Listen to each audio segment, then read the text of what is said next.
What's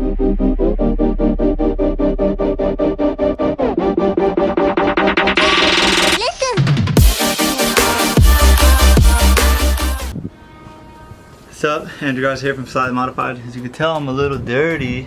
I've been working on the E36. Yes, I have an E36. I don't post it much because it's slow and it leaks a lot of oil. So we're gonna actually work on fixing that. I got my valve cover gaskets that I'm gonna do, and then I'm gonna do the oil filter. I don't know what you call it. Oil filter adapter gasket, something like that. Yeah, it leaks a good amount of oil. I would say like 5-6 little baby puddles a night because it just gets all over the bottom of the car and it looks terrible. My driveway is full of oil spots already, so we're gonna try to get this done. This is my 1993 E36 M3. No, I'm just kidding. It's a 318i, but it looks like an M3. Yeah, it's got the 4-banger in there. I already started taking everything apart. Pulled the spark plug cover off, pulled the coil packs off, pulled the spark plug wires out, and it's bolted to the side of the block on those 2 little studs right there in the middle of the screen. So I undid that, pulled everything off. Right now I'm just taking off the grommets and the bolts. Looks like a pretty simple task, but once I pull this off, I'm gonna clean everything because everything down there is all oily and dirty and it looks really bad, and I might as well clean everything while it's off. Here we go.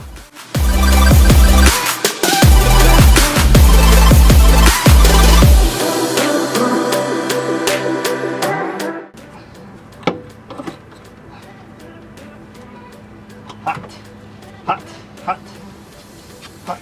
Oof. As you can see, this valve cover gasket was pretty trashed. Since the motor sits at an angle, you don't really notice that it's bad because this side looks beautifully clean. But then you get to the other side and it's pretty messed up everywhere.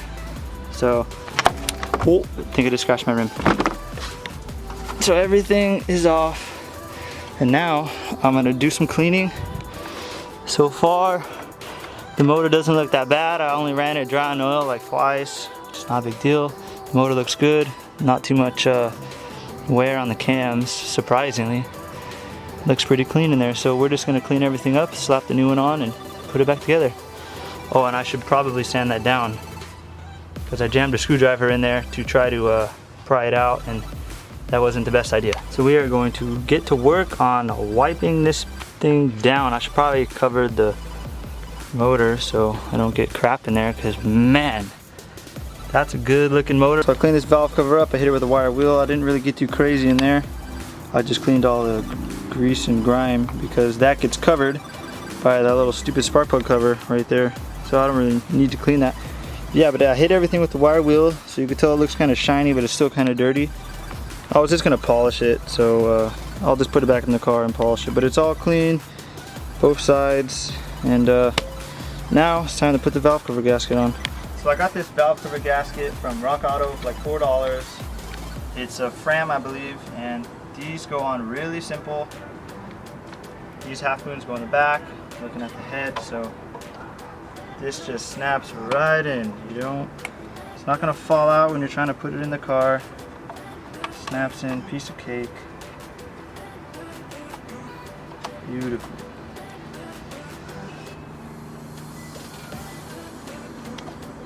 That.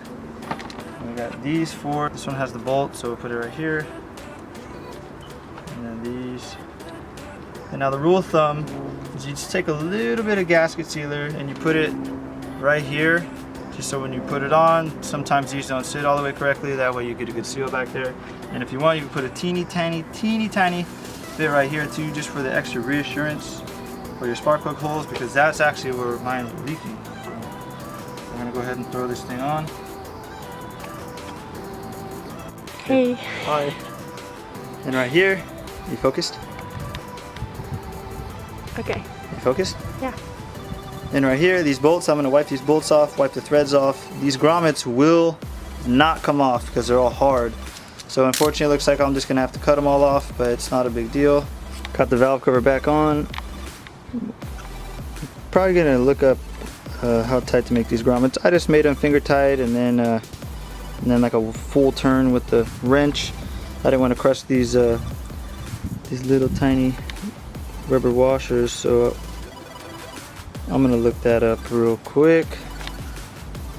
And then yeah, just a little more wiping down to do, and I'll just put the spark plug wires back, clean off that cover, clean off the bracket because it's dirty, and then we'll be done with the valve cover gasket.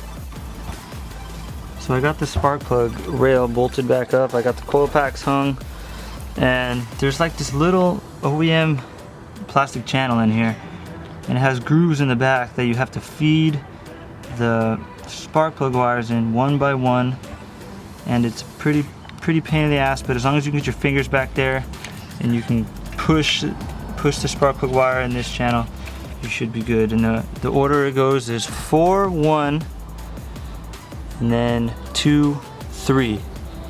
Yeah, that's the order to make everything look nice, but that's kind of a pain, but oh well. Well, everything was in there. That was kind of a pain in the ass. Now all I gotta do is take this cover, throw it on like that, line up the holes.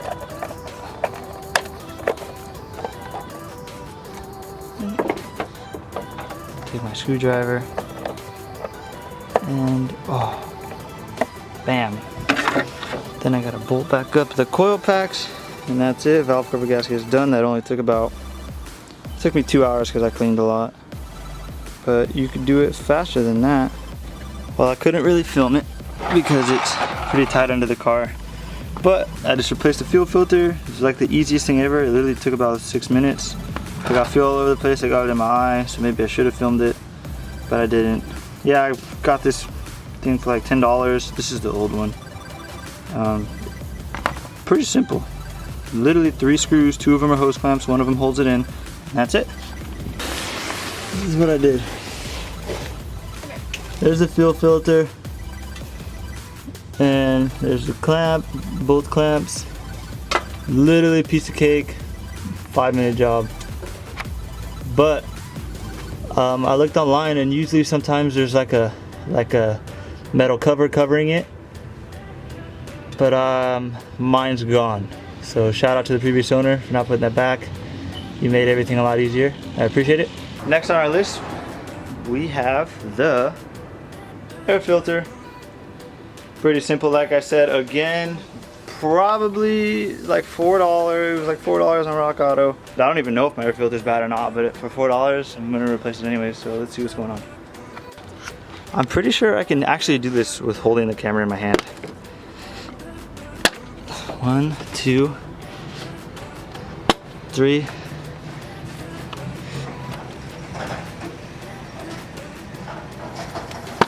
4.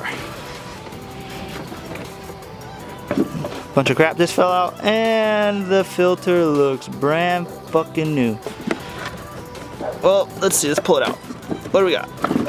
He must have replaced this right when I bought it from him, because this filter is not bad at all.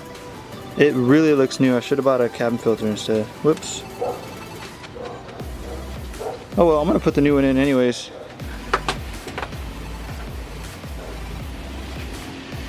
They look basically the same. Kinda. So that literally took like 32 seconds.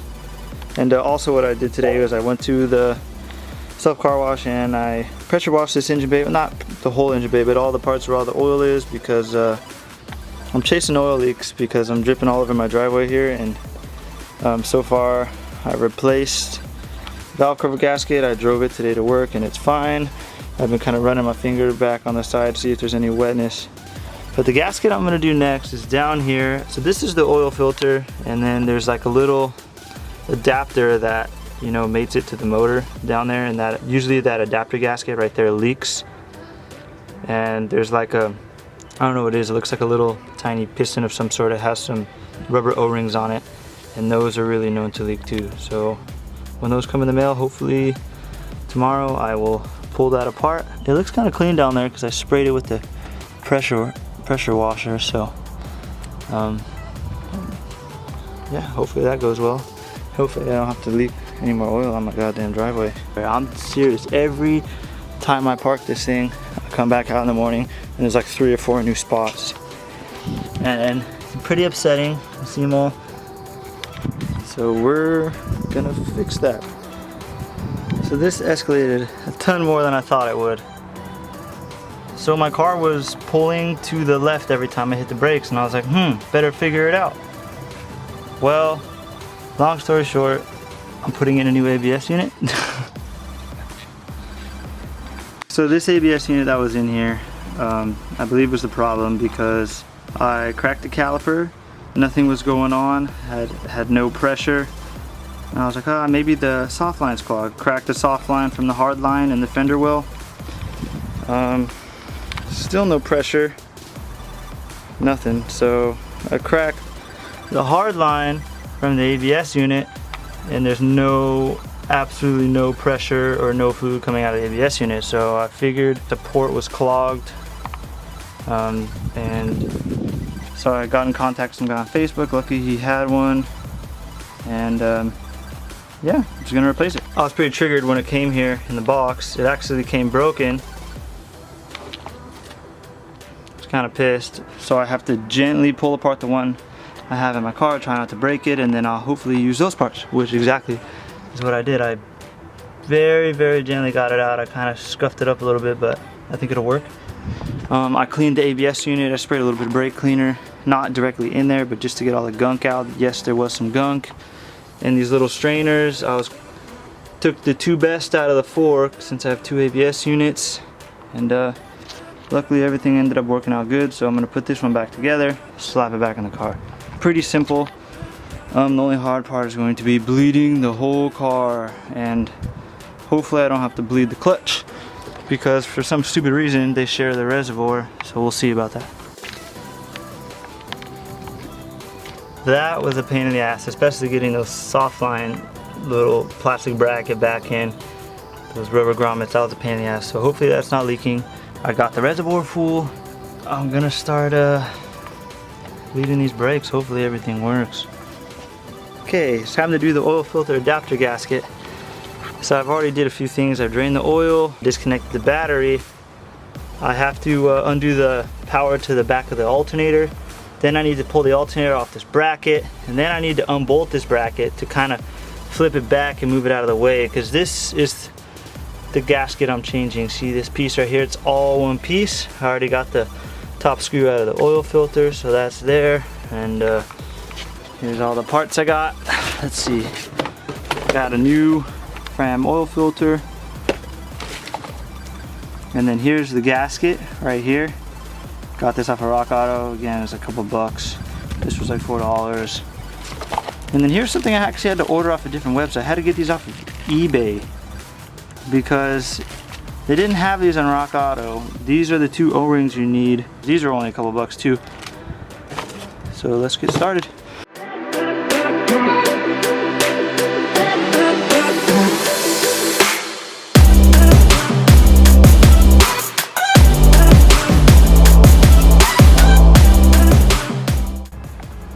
So I got everything off. It wasn't that hard. It was kind of a pain in the ass. The only mistake I made is I didn't remove all the bushings because there were some bolts hidden behind there. But I got it off, and this is what I'm going to be replacing, this gasket. So 1, 2, 3, 4, 5, 6 bolts. We'll take off this whole housing, and then this gasket. Check that out. I got it off. Wiped off the surface, got everything clean. See, here's the piece that I need to replace the O-rings on. That'll pop right out. Here's the gaskets. The old one was broken. That's kind of why it was leaking. I got the new one right here, and then I got the gaskets right here. Let me get that piece out. I love how easy projects can get real bad real fast. My dumb ass. I'm so stupid. I took this off, decided to pressure wash it with a pressure washer. Then I had it dry for like 20 minutes because there's water in places that I couldn't reach. Yeah, and then the O-rings I got were like barely too small, so I had to stretch them out for like 10 minutes. It was really a pain in the ass, and I didn't want to film it. I was all pissed off. I spilled oil all over my camera. It was just the worst time. But it's in, everything's torqued down to I think it was like 2 elbow clicks, and everything's ready to go back together. Thank God. Yeah, I pressure washed this too because I don't like putting anything back dirty. So hopefully you could see that, my hard work. And just like that, everything's back together. I made a mess and I have an audience. Excuse me. So everything's back in. I didn't clean the alternator because I got pissed off and I just want to finish this thing. So I'm just gonna put oil back in it and fire up, and hopefully she doesn't leak, and if she does, I'm selling it. Oil filter in. Got all new gaskets. About to put the cap on, pour some oil in, fire up. Well, put the air box on, then fire up. So I've been checking for leaks for like 5 minutes. I know it's kind of dark out. We got nothing. I kind of had to wrap everything up fast. I forgot to put a bushing in, so I messed up on that, but I'll just do that another day. But so far everything's good. I'll let it run maybe 10 more minutes before I take it on a drive to make sure it's not leaking. Well, that's that. Drove it to work, runs perfect, not leaking. So now we are going to chase the next leak, but for now, I think that's it for the Beamer. She runs good, she's pretty reliable, and she looks good. Nice little daily, a daily from my daily. But yeah, no, runs really good. I'm definitely happy with it. Well guys, that's it for the Beamer. For now, I pretty much chased as many leaks as I had parts for. So we'll just keep driving it. Hopefully it doesn't leak all over my driveway, but eventually she will be perfect and I'll be happy. So take it easy guys, catch you on the next one.